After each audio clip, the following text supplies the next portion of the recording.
الحمد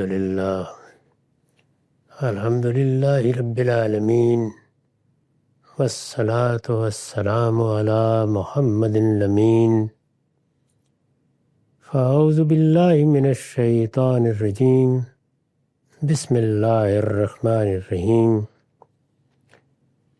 خواتین و حضرات، ہم سورہ مومنون کی آیت 101 سے درس کی ابتدا کر رہے ہیں۔ یہ سورہ کا خاتمہ ہے۔ اس میں اب مخاطبین کو یہ بتایا جا رہا ہے کہ اس وقت تو تم جو کچھ کر رہے ہو لیکن تمہیں یاد رکھنا چاہیے کہ آخری انجام موت ہے، اور جب وہ آ جائے گی تو تمہارے لیے یہی دنیا کی مہلت ایک حسرت بن جائے گی۔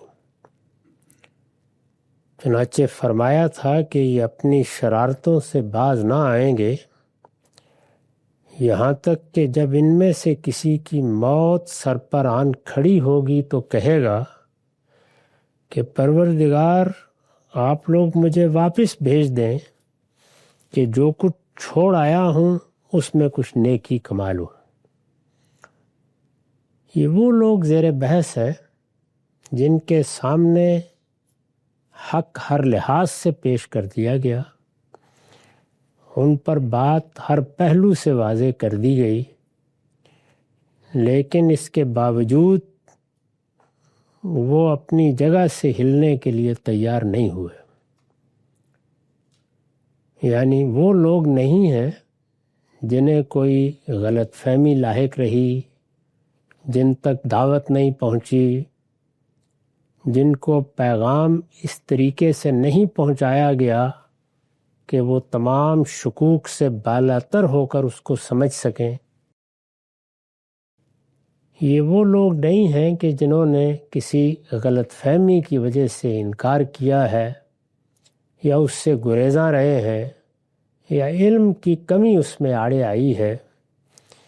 یہ وہ لوگ ہیں جن پر اللہ کے ایک پیغمبر نے حق کو واضح کر دیا ہے، وہ ان کے درمیان سے اٹھا ہے، اس کا انتخاب اس کے پروردگار نے کیا اور ان کے درمیان اس کو کھڑا کر دیا ہے۔ اس نے ایک چھوٹی سی بستی میں ہر پہلو سے حق کو واضح کیا ہے۔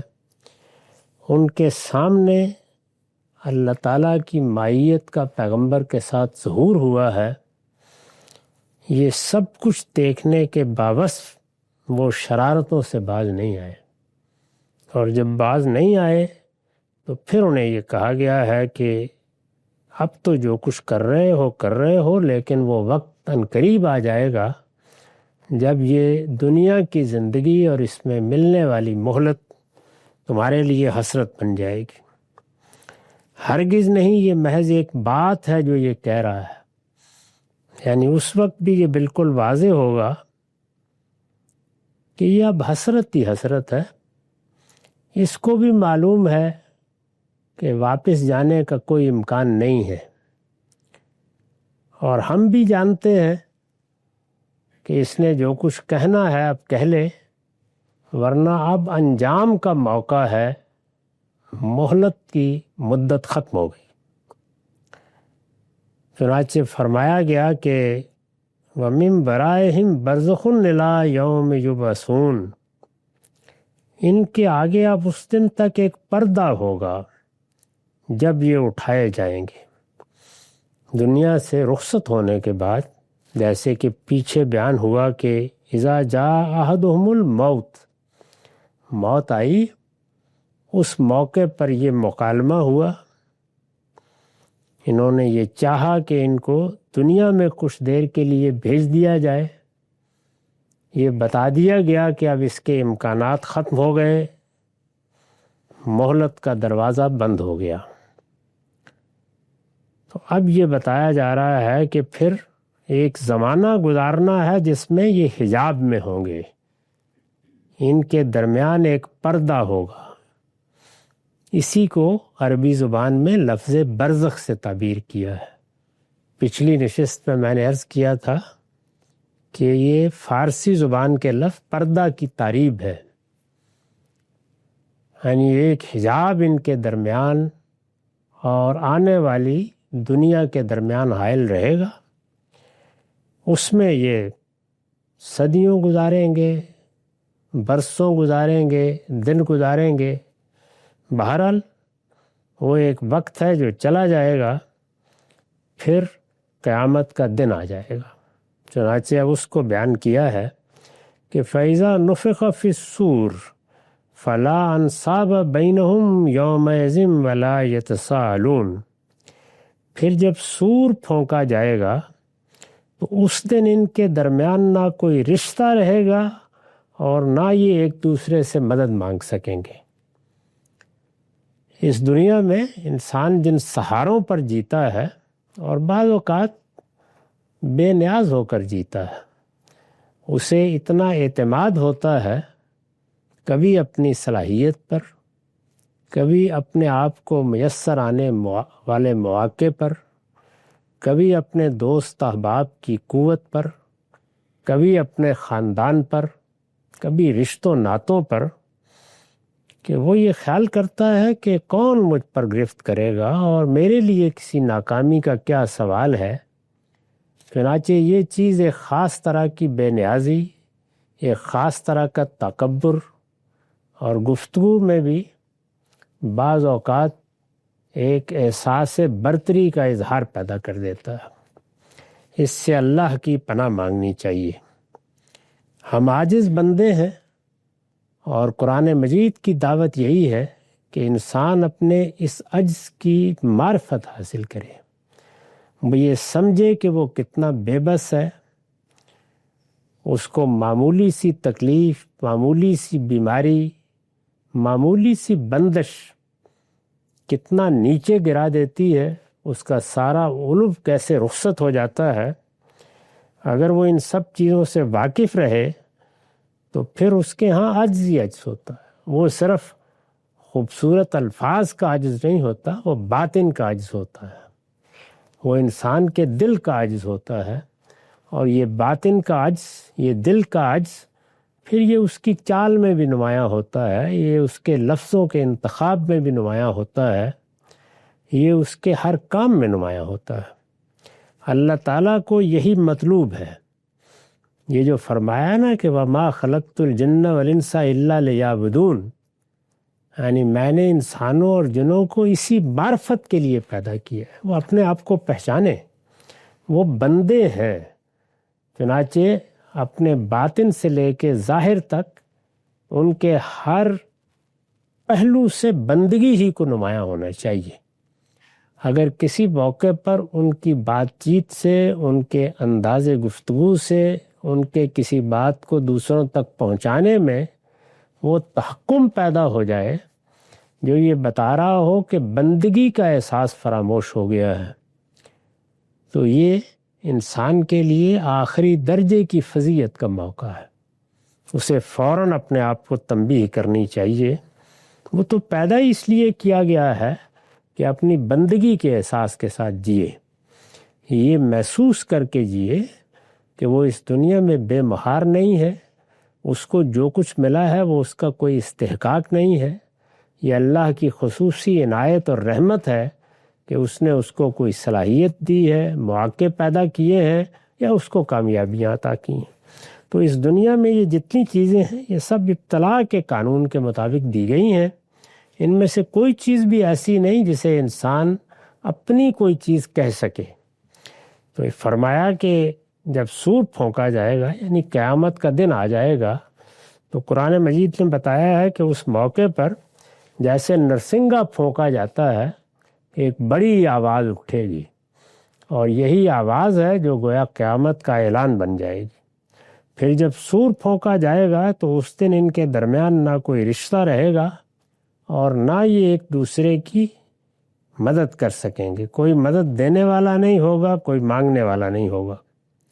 فَمَنْ ثَقُلَتْ مَوَازِينُهُ فَأُولَٰئِكَ هُمُ الْمُفْلِحُونَ، اس وقت جن کے پلڑے بھاری ہوں گے وہی ہیں جو فلاح پائیں گے۔ جس کے پلڑے بھاری ہوں گے، یعنی مطلب یہ ہے کہ وہ دن پھر نتائج کا دن ہوگا، اس میں اللہ تعالیٰ یہ دیکھیں گے کہ کون کیا کر کے آیا ہے، اور کیا کر کے آنا تھا؟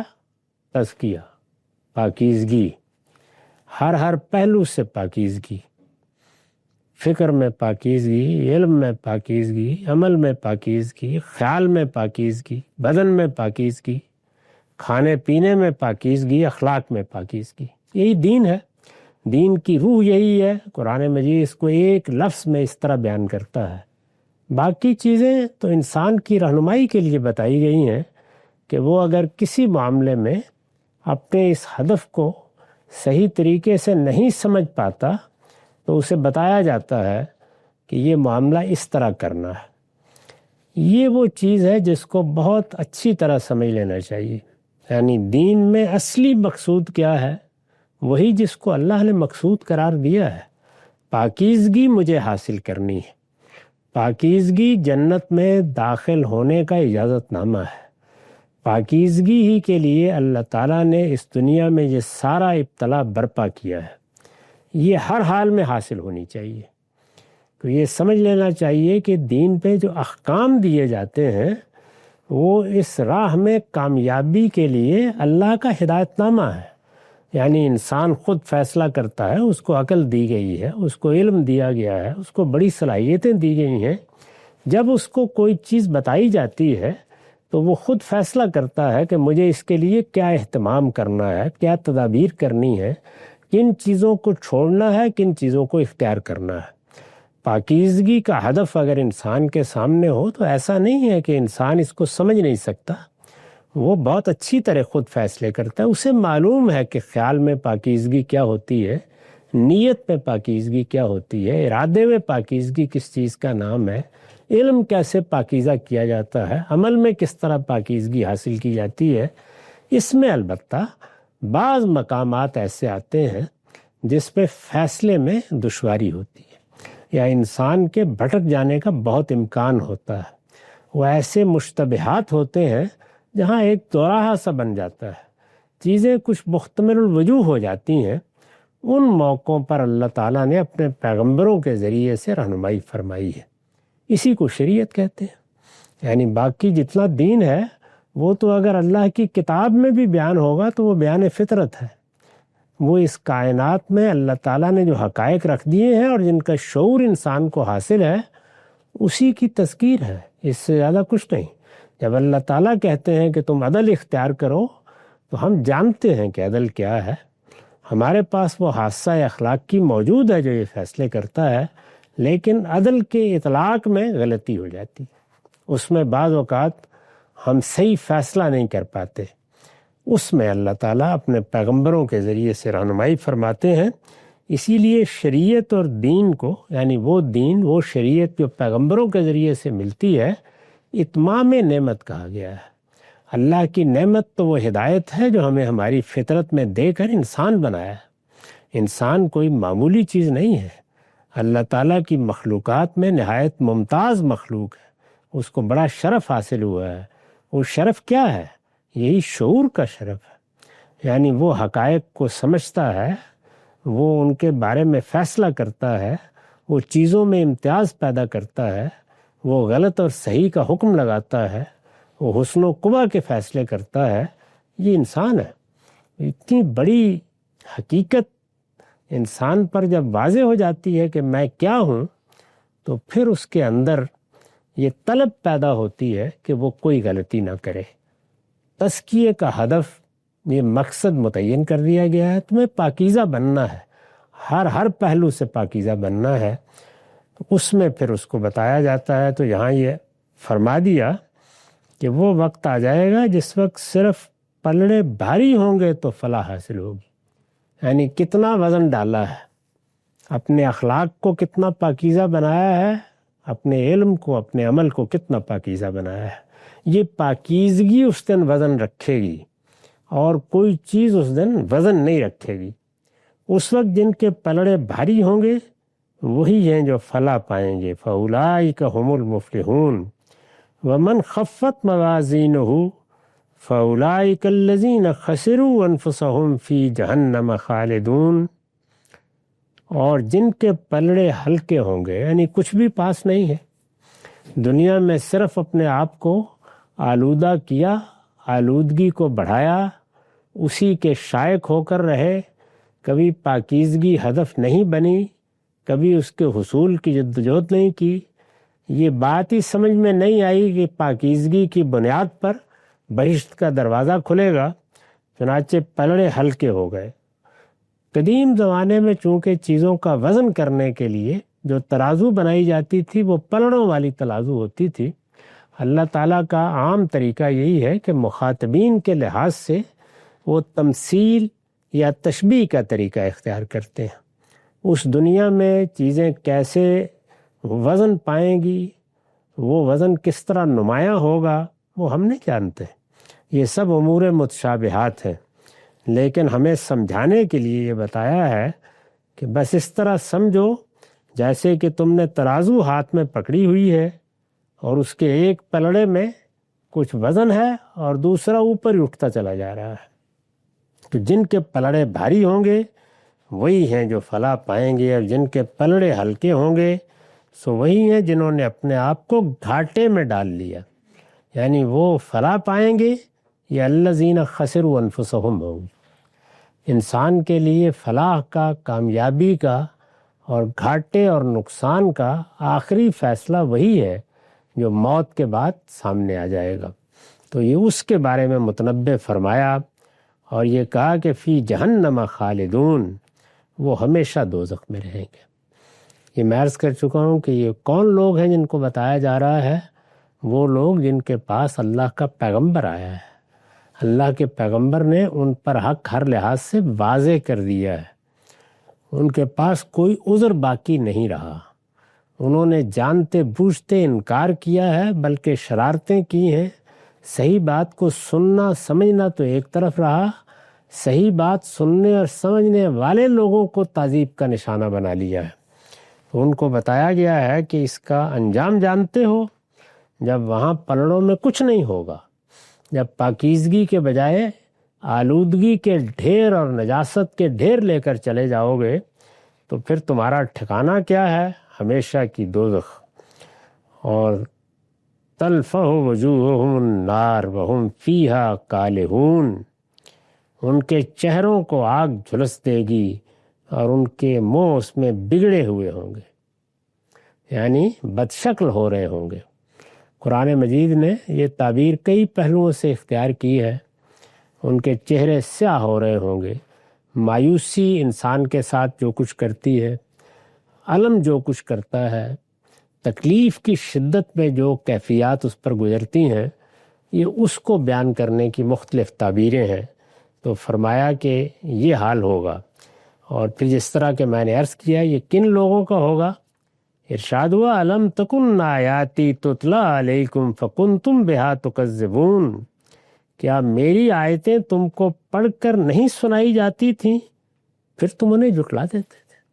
یعنی جن کو اللہ کی آیتیں پڑھ کر سنائی گئیں، جن کے دروازوں پر دستک دی گئی، جن کو بتایا گیا کہ تمہاری موت ایک بڑے انجام کی خبر ہے، جن کو زندگی کی حقیقت کے بارے میں پیغمبروں نے خبردار کیا، ان کے اندر اللہ کے پیغمبر آئے، انہوں نے آ کے ہر پہلو سے حق کو واضح کر دیا، تو اس موقع پر بھی پوچھا جائے گا کیا میری آیتیں تم کو پڑھ کر نہیں سنائی جاتی تھیں؟ الم تکن آیاتی تتلی علیکم فکنتم بہا تکذبون، پھر تم انہیں جھٹلا دیتے تھے۔ قالوا ربنا غلبت علینا شقوتنا وَكُنَّا قَوْمًا ضَالِّينَ، اس موقع پر اعتراف کریں گے، کہیں گے کہ اے ہمارے رب، ہماری بدبختی ہم پر چھا گئی تھی، عقل معوف ہو گئی، صحیح بات سامنے تھی لیکن ہم قبول کرنے کے لیے تیار نہیں ہوئے۔ اس بات کا اعتراف کریں گے کہ ایسا نہیں ہے کہ ہم پر کوئی ظلم ہو رہا ہے، ہماری بدبختی ہم پر چھا گئی تھی اور ہم واقعی گمراہ لوگ تھے، واقعی گمراہ لوگ تھے۔ کننا قومن ضالین ربنا اخرجنا منہا فإن عدنا فإنا ظالمون، اے ہمارے رب ہمیں یہاں سے ایک مرتبہ نکال دے. یعنی اس وقت حسرت سے کہیں گے کہ ہم نے غلطی کی، ہم نے گمراہی اختیار کی، ہم نے شرارتیں کی، ہم نے پیغمبروں کا مذاق اڑایا، ایک مرتبہ یہاں سے نکال دے. اس کے بعد اگر ہم دوبارہ ایسا کریں گے تو یقیناً ہم ہی ظالم ہوں گے. یہ وہ حسرت کا بیان ہے کہ یہ صورت ہو جائے گی. لیکن کیا کسی کے لیے وہاں سے نکلنے، پھر اس دنیا کی زندگی کو اختیار کرنے، اس میں آنے کا موقع ہوگا؟ یہ دنیا کی زندگی ہزاروں لاکھوں سال پر پھیلی ہوئی تھی. جب اس سے انسانوں نے فائدہ نہیں اٹھایا تو قیامت تو اس دنیا ہی کا خاتمہ کر دے گی. وہ نئی دنیا ہوگی، اس کے نئے قوانین ہوں گے، نئے نوامیس ہوں گے. چنانچہ ارشاد ہوا قال اخسئوا فیہا ولا تکلمون، حکم ہوگا دور رہو، اسی میں پڑے رہو اور مجھ سے بات نہ کرو. یعنی اب کیا بات کرتے ہو؟ جب میری آیتیں پڑھ کر سنائی گئیں، جب میری کتاب تمہارے سامنے کھول کر رکھ دی گئی، جب میرے پیغمبروں نے اور ہدایت دینے والوں نے ہر پہلو سے اس کو واضح کیا، اس وقت تو تم کوئی بات سننے کے لیے تیار نہیں ہوئے. تو اب کس طرح بات کرنے کی جسارت کر رہے ہو؟ دور ہو، اسی میں پڑے رہو. جب یہی جہنم تمہارا ٹھکانہ ہے، یہی تمہاری دنیا ہے، ہم نے تمہارے لیے بھی ایک دنیا بنا دی ہے، تمہیں اب اس میں رہنا ہے، یہی تمہارا مستقل گھر ہے. اب جنت میں جانے کی بھی کوئی جگہ نہیں ہے اور واپس جا کر دوبارہ عمل کر کے آنے کا بھی کوئی موقع نہیں ہے. قال اخسئوا فیہا، اسی میں رہو، مجھ سے بات نہ کرو. ولا تکلمون انہ کان فریق من عبادی یقولون ربنا آمنا فاغفر لنا وارحمنا وانت خیر الراحمین. میرے بندوں میں کچھ ایسے لوگ بھی تھے جو دعا کرتے تھے کہ اے ہمارے پروردگار، ہم ایمان لے آئے ہیں، سو تو ہم کو بخش دے اور ہم پر رحم فرما، اور تو سب سے رحم فرمانے والا ہے. وہ یہ دعائیں کر رہے تھے اور تم کیا کر رہے تھے؟ فَاتَّخَذْتُمُوهُمْ سِخْرِيًّا حَتَّى أَنسَوْكُمْ ذِكْرِي، تو تم نے ان کا مذاق بنایا. یعنی وہ تو مجھے یاد کر رہے تھے، مجھ سے مانگ رہے تھے، تم نے کہا یہ ابلہ جنت ہے، ان کو کیا پتہ یہ کہاں کا علم رکھتے ہیں، یہ تو حماقتوں میں مبتلا ہیں، انہوں نے کوئی دیوی دیوتا دیکھ لیے ہیں. تم ان کا مذاق اڑاتے رہے. وہ مجھ سے دعا کر رہے تھے، یہاں تک کہ انہوں نے گویا ہماری یاد بھی تمہیں بلا دی. یہ نتیجہ نکلا. تو فرمایا کہ تم کیا کرتے رہے؟ وَكُنْتُمْ مِنْهُمْ تَضْحَكُونَ، تم ان کی ہنسی اڑاتے رہے. یہ میں نے عرض کیا تھا کہ اس طرح کے شرارت کرنے والے لوگ ہیں، ایسے متکبر لوگ ہیں جن کا یہ انجام بیان ہوا ہے. میرے بندوں میں کچھ ایسے لوگ بھی تھے. اس کے لیے میں نے حاشیہ لکھا ہے، اصل میں فریق من عبادی کے الفاظ آئے ہیں. ان میں لفظ فریق سے مراد خاص طور پر غربائے مسلمین ہے. یعنی ان بستیوں میں ان کی طرف اللہ کے رسول آئے، ایک طرف بڑے لوگ ہوتے تھے جن کو دولت ملی ہے، اقتدار ملا ہے، دانش مند ہیں، بڑے حکیم سمجھے جاتے ہیں. ظاہر ہے کہ یہ وہ خصوصیات یا خصائص ہیں جن کی بنیاد پر لوگ اپنے لیڈر، رہنما اور زعماء بنا لیتے ہیں. تو یہ چیز انسان میں تکبر پیدا کرتی ہے. چنانچہ اسی تکبر کا نتیجہ یہ نکلا کہ انہوں نے پیغمبر کو بھی اور پیغمبر کے ساتھیوں کو بھی، جو بہرحال پہلے مرحلے میں غربائی ہوتے ہیں، مذاق کا ہدف بنا لیا، ان کو استہزاء کا ہدف بنا لیا.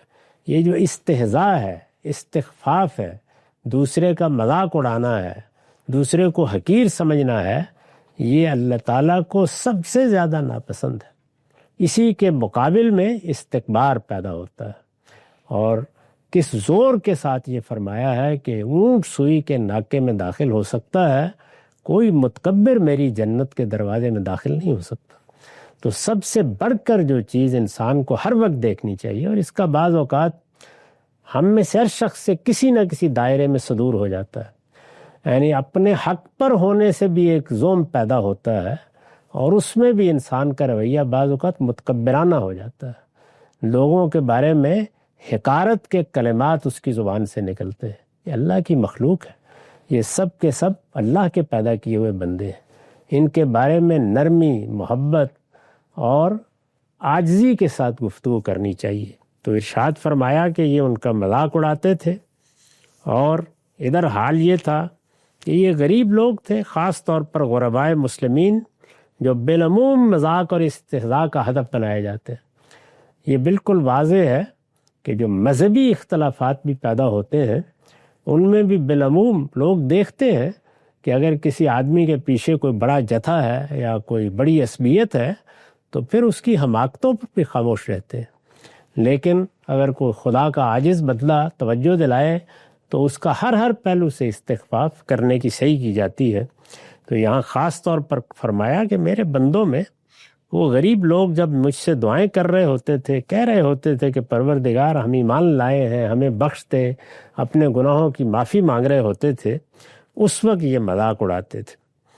اور پھر اس کے بعد یہاں جو یہ الفاظ استعمال کیے کہ حتیٰ انسوکم ذکری، یہاں تک کہ انہوں نے، یعنی وہ میرے بندے جو غربا تھے، جنہوں نے حق کو قبول کیا، مجھ سے دعائیں کر رہے تھے، تو گویا انہوں نے تمہیں میری بھی یاد بلا دی، یعنی اس طرح تم مشغول ہوئے ان سے استہزاء کرنے میں، تمہیں خیال ہی نہیں رہا کہ تم خود بندگی سے نکل رہے ہو۔ میں نے لکھا ہے یعنی ان کا مذاق اڑانے میں ایسے مشغول ہوئے، یہ جو فرمایا کہ انہوں نے بلا دیا، تو اصل میں کیا ہوا، یعنی انہوں نے ان کا مذاق اڑانے میں ایسے مشغول ہوئے کہ تمہیں یاد ہی نہیں رہا کہ تمہارا کوئی خدا بھی ہے، اور وہ تمہاری ان حرکتوں کو دیکھ رہا ہے، یہ تم بھول گئے، اور نتیجہ کیا نکلا، تم ان کی ہنسی اڑاتے رہے۔ وَكُنْتُم مِّنْهَا تَضْحَكُونَ إِنِّي جَزَيْتُهُمُ الْيَوْمَ بِمَا صَبَرُوا أَنَّهُمْ هُمُ الْفَائِزُونَ۔ دیکھو آج، فرمایا آج ان کے صبر کا میں نے ان کو صلہ دیا ہے کہ وہی کامیاب ہے۔ یہ معلوم ہوا کہ استہزاء کے جواب میں، استخفاف کے جواب میں، غلط قسم کی تہمتوں کے جواب میں، لوگوں کے غلط رویوں کے جواب میں انسان کے پاس اللہ تعالیٰ کا دیا ہوا انتخاب ایک ہی ہے، اور وہ یہ کہ وہ صبر کرے۔ اور صبر یہ کوئی بے بسی کی چیز نہیں ہے، یہ ایک سوچا سمجھا فیصلہ ہے کہ مجھے ہر حال میں اپنے موقف پر ثابت قدم رہنا ہے، مجھے اپنے حدود کو ہر حال میں ملحوظ رکھنا ہے۔ یہ حدود کی رعایت ہی تقویٰ ہے، اس سے ایک قدم بھی آگے نہیں بڑھانا۔ اور اگر یہ میرے اندر ہے تو نہ مجھے لوگوں سے انتقام لینا ہے، نہ ان کے مقابل میں اپنی برتری ظاہر کرنی ہے، نہ ان کے پیچھے پڑ جانا ہے، نہ استہزاء کا جواب استہزاء سے دینا ہے۔ میرا کام یہ ہے کہ میں اپنا کام کروں اور استقامت کے ساتھ اس پر قائم رہوں۔ تو یہ ہر داعی حق کا عزم ہونا چاہیے۔ اس کو یہاں صبر سے تعبیر کیا، انی جزیتہم الیوم بما صبروا، یعنی میں نے آج ان کو ان کے صبر کا صلہ دے دیا ہے، اب وہی کامیاب ہے، یہ کامیابی ان کو حاصل ہو گئی۔ تو اس طرح گویا ان لوگوں کو آخر میں جب یہ سورہ اب خاتمے کو پہنچ رہی ہے تو اس طرح اس شان کے ساتھ، اس وضاحت کے ساتھ، اس طرح مثالیں دے کر، ان کے انجام کی خبر دے کر، انہیں بتا کر کہ آگے کیا ہونے والا ہے، تنبیہ کی۔ یہ وہ چیز ہے جس کو قرآن مجید اپنی اصطلاح میں یا اپنی تعبیر کے لحاظ سے انذار کہتا ہے۔ چنانچہ میں بار بار توجہ دلاتا ہوں کہ قرآن مجید اپنی نوعیت کے لحاظ سے ایک ایسی کتاب ہے جس میں ہدایت کا مضمون تو ہے، ہدایت کے لیے آئی ہے، یعنی دین کیا ہے، اس کے حقائق کیا ہیں، اس کے ایمانیات کیا ہیں، اس میں کیا کرنا ہے، اللہ تعالیٰ کے کیا مطالبات ہیں، وہ کانٹینٹ تو ہے، اس کے ساتھ انذار ہے، یعنی دعوت خود اللہ تعالیٰ دے رہے ہیں، وہ لوگوں کو متنبہ کر رہے ہیں۔ اس میں ظاہر ہے کہ یہ طریقہ اختیار کیا گیا ہے کہ جو اس وقت کے مخاطبین ہیں ان کے ساتھ بات کرنے کا اسلوب اختیار کیا جائے۔ یعنی کتاب تو ایسے بھی ہو سکتی تھی نا کہ اس میں اللہ تعالیٰ کی ہدایت، جیسے مثلا تورات میں ابواب قائم کر کے بیان ہوئی ہے، بیان ہو جاتی، لیکن انذار کا تو قرآن نے دعوت، واعظ، اس کے لیے جس طرح کا ہمارے ہاں عام طریقہ اختیار کیا گیا ہے، یہ قصے سنائے جائیں یہ اس طریقے سے لوگوں کا دل نرم کیا جائے، اس کی ضرورت ہی ختم کر دی ہے۔ یعنی وہ کتاب بھی ہے اور پیغمبر بھی ہے، تو یہ کام بھی وہ خود کر رہی ہے۔ وآخر دعوانا الحمدللہ۔